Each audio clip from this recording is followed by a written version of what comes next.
Chapter 11. The Potter. Arise and go down to the potter's house, and there I will let you hear my words. So I went down to the potter's house, and there he was working at his wheel.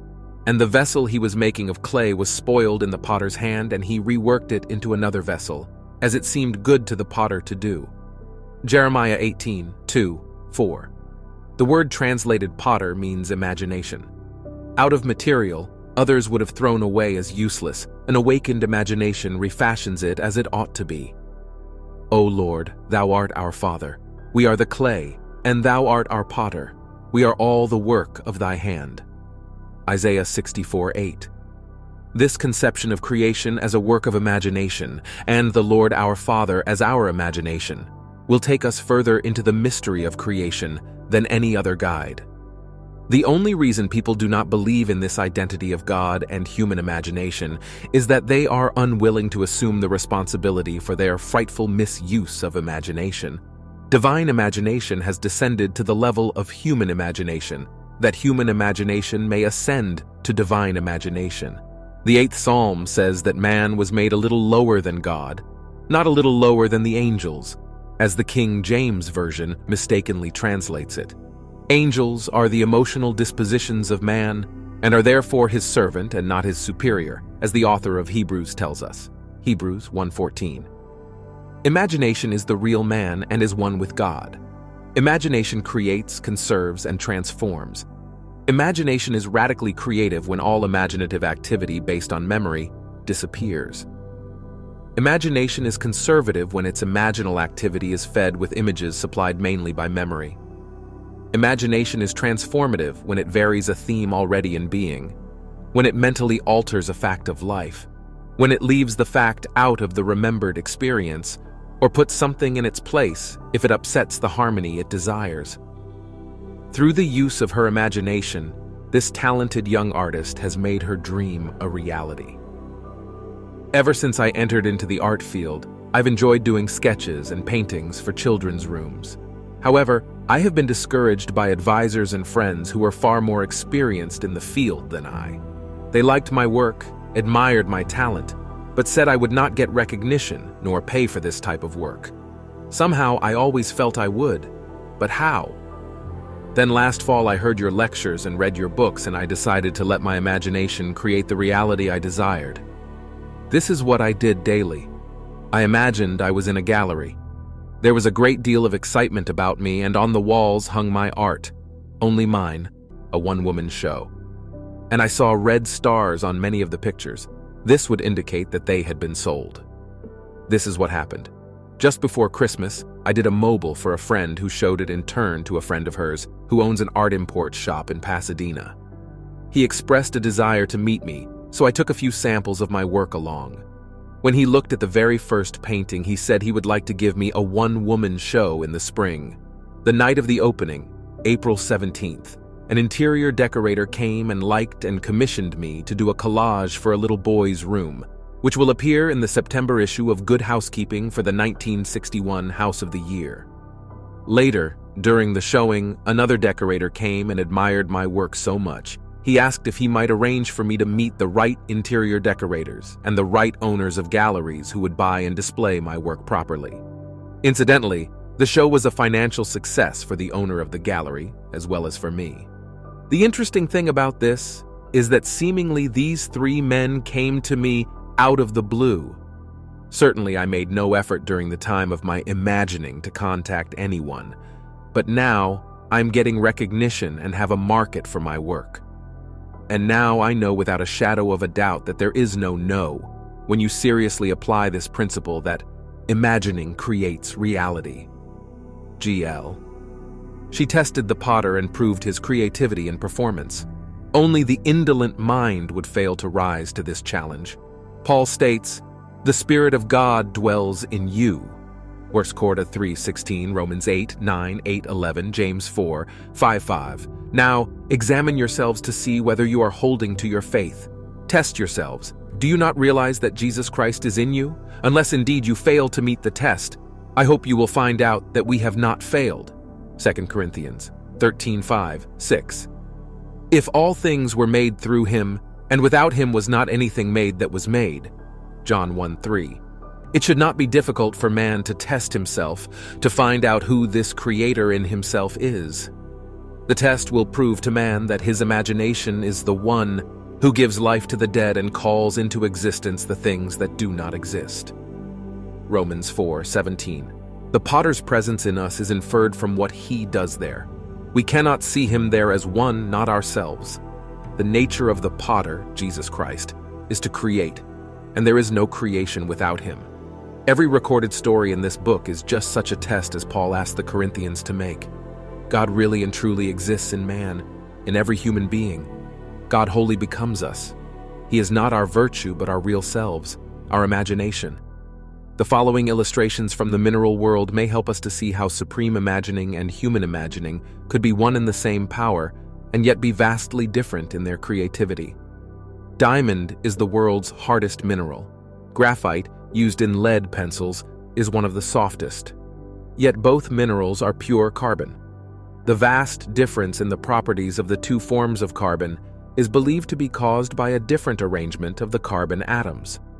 But whether the difference is produced by a different arrangement of the carbon atoms or not, all agree that diamond and graphite are one substance, pure carbon. The purpose of life is the creative realization of desire. Man, lacking desire, could not exist efficiently in a world of continuous problems requiring continuing solutions. A desire is an awareness of something we lack or need to make life more enjoyable. Desires always have some personal gain in view. The greater the anticipated gain, the more intense the desire. There is no really unselfish desire. Even when our desire is for another, we are still seeking to gratify desire. To attain our desire, we should imagine scenes implying their fulfillment and enact the scene in our imagination, if only momentarily, with a joy sufficiently felt within its limits to make it natural. It is like a child dressing up and playing queen. We must imagine we are what we would like to be. We must play it in imagination first, not as a spectator, as an actor. This lady imaginatively played queen by being where she wanted to be in her imagination. She was the true actor in this theater. My desire was to attend a matinee performance of a famous pantomimist currently playing in one of the largest theaters of our city. Because of the intimate nature of this art, I wanted to sit in the orchestra, but I didn't have even the price of a balcony ticket. The night I determined to have this pleasure for myself, in my imagination, I fell asleep watching the wondrous performer. In my imaginal act, I sat in an orchestra center seat, heard the applause as the curtain rose and the artist came on stage, and I actually felt the intense excitement of this experience. The next day, the day of the matinee performance, my financial condition had not changed. I had exactly $1.37 in my purse. I knew I must use the dollar to buy gas for my car, which would leave me with 37 cents. But I also knew I had faithfully slept in the feeling of being at that performance, so I dressed myself for the theater. While changing articles from one purse to another, I found a dollar bill and 45 cents in change hidden in the pocket of my seldom-used opera purse. I grinned to myself, realizing that gasoline money had been given to me. So would the balance of my theater ticket be given to me. Gaily, I finished dressing and left for the theater.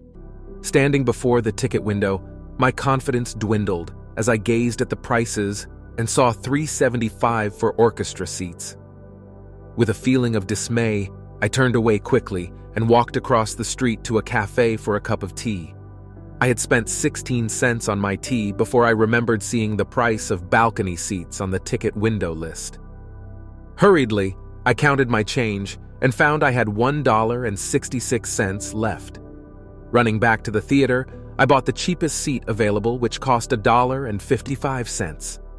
With 1 dime left in my purse, I went through the entrance and the usher tore my ticket in half, saying, "Upstairs left, please." The performance was about to begin, but ignoring the usher's instructions, I walked into the main floor ladies' restroom.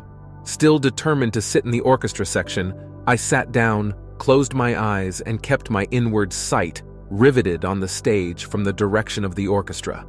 At that moment, a group of women walked into the restroom, all talking at once, but I heard only one conversation as a woman speaking to her companion said, But I waited and waited until the last moment. Then she called and said she couldn't make it. I would have given her ticket away, but it's too late now. Not realizing it, I handed the usher both tickets and he tore them in half before I could stop him. I almost laughed aloud. Getting up, I walked over to this lady and asked if I might use the extra ticket she had, instead of the balcony seat I had bought. She was charming and kindly invited me to join her party. The ticket she handed me was for the orchestra section, center seat 6 rows from the stage. I sat in that seat only moments before the curtain rose on a performance I had witnessed the night before from that seat, in my imagination. JR, we must actually be an imagination. It is one thing to think of the end and another thing to think from the end. To think from the end to enact the end is to create reality. The inner actions must correspond to the actions we would physically perform after these things should be. Edward Thomas, The New House. To live wisely, we must be aware of our imaginal activity and see to it that it is faithfully shaping the end we desire. The world is clay. Our imagination is the potter. We should always imagine ends that are of value or promise well. He who desires but acts not breeds pestilence. William Blake. What's done flows from what's imagined. Outward forms reveal the imaginings of man. Man is the shuttle, to whose winding quest and passage through these looms God ordered motion, but ordained no rest. Henry Vaughan. I run a small business, solely owned, and a few years ago it seemed that my venture would end in failure.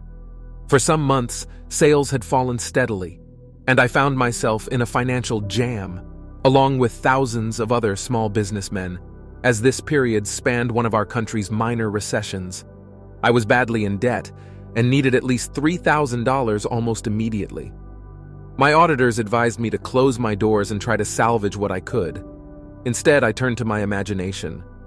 I knew your teaching but had never actually attempted to solve any problem in this manner. I was frankly skeptical of the entire idea that imagination can create reality, but I was also desperate, and desperation forced me to test your teaching. I imagined my office receiving $4,000 unexpectedly in remittances due. This money would have to come from new orders, as my accounts receivable were practically non-existent, but this seemed far-fetched, as I hadn't received this much in sales during the last 4 months or more. Nevertheless, I kept my imaginal picture of receiving this amount of money steadily before me for 3 days. Early the 4th morning, a customer I had not heard from in months called me on the telephone, asking me to come and see him personally. I was to bring a quotation previously given him for machinery needed by his factory. The quotation was months old, but I dug it out of my files and lost no time in arriving at his office that day. I wrote out the order which he signed, but I saw no immediate help for me in the transaction, as the equipment he wanted would take from 4 to 6 months for factory delivery, and of course, my customer did not have to pay for it until delivered. I thanked him for the order and rose to leave. He stopped me at the door and handed me a check for a little over $4,000, saying, "I want to pay for the merchandise now in advance, for tax purposes, you know. You don't mind?" No, I didn't mind. I realized what had happened the moment I took that check into my hands. Within 3 days, my imaginal act had done for me what I hadn't been able to do in months of desperate financial shuffling. I know now that imagination could have brought $40,000 into my business just as easily as 4,000. LNC. O Lord, Thou art our Father. We are the clay, and Thou art our potter. We are all the work of Thy hand. Isaiah 64:8.